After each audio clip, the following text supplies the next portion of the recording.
இருக்க காலகட்டத்தில் பார்த்தீங்கன்னா water proof dress, water proof watch, water proof phone அப்படின்னு சொல்லிட்டு எல்லாத்துக்குமே வாட்டர் ப்ரூஃப்னு வந்துருச்சு.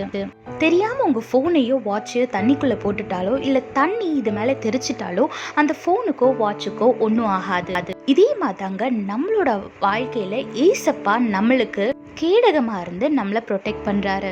நம்மளா போய் ஏதாவது ஒரு பிரச்சனையில் மாட்டிக்கிட்டாலும் சரி, இல்லை நம்மளை தேடி சத்துரு வந்து பிரச்சனை பண்ணாலும் சரி, எந்த வகையாக இருந்தாலும் தேவன் நம்மோடு கூட இருக்கிறாரு. வேதத்தில் பாருங்க, ஆதியாகமம் 15:1 போட்டிருக்கு, நீ பயப்படாதே, நான் உனக்கு கேடகமும் உனக்கு மகா பெரிய பலனுமாயிருக்கிறேன்னு வேதத்தில் போட்டிருக்கு.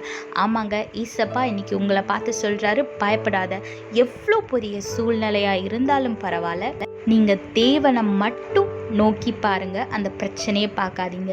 ஏசப்பா உங்களுக்கு கேடகமாக இருக்கிறாரு. எந்த ஒரு தீமையோ பிரச்சனையோ உங்களை அணுகவே அணுகாது. வியாதியாக இருந்தாலும் சரி, கடன் தொல்லையாக இருந்தாலும் சரி, இல்லை உங்கள் மேலே யாராவது போய் பழிகளை போடணும்னு நினச்சாலும் சரி, வேலை விஷயமா இருந்தாலும் சரி, படிப்பு விஷயமா இருந்தாலும் சரி, எந்த ஒரு விஷயமா இருந்தாலும் தேவனை மட்டும் நோக்கி பாருங்க. உங்களுக்குள்ள உள்ள பயம் தானா ஓடி போயிரும். தேவன் உங்களுக்கு கேடகமாக இருந்து உங்களை பலப்படுத்தி உங்களை பாதுகாப்பார், உங்களை ஆசீர்வதிப்பார். அதனால தேவனை நோக்கி பாருங்க. ஆசீர்வாதமான பயம் இல்லாத வாழ்க்கையை வாழுங்க. கர்த்தர் உங்களோடு கூட இருந்து உங்களை ஆசீர்வதித்து பாதுகாத்து வழி நடத்துவாராக. ஆமென். In these days we have lots of things which we can use underwater. For example, waterproof camera, waterproof phone, waterproof watch, even waterproof dress. When your phone is waterproof, if you drop your phone by accident into water, or if the water splashes on your phone, nothing will happen to your phone. It will not damage your display or your speaker or whatever. Likewise, in our life, our God is being our protector and protecting us from all kind of evil. Maybe sometimes we might have created our own problem. Sometimes the devil might have created that problem.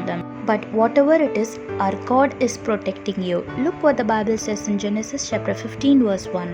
Fear not, I am your shield, your reward shall be very great. Yes, He is your shield and He is protecting you from all kind of harm and evil.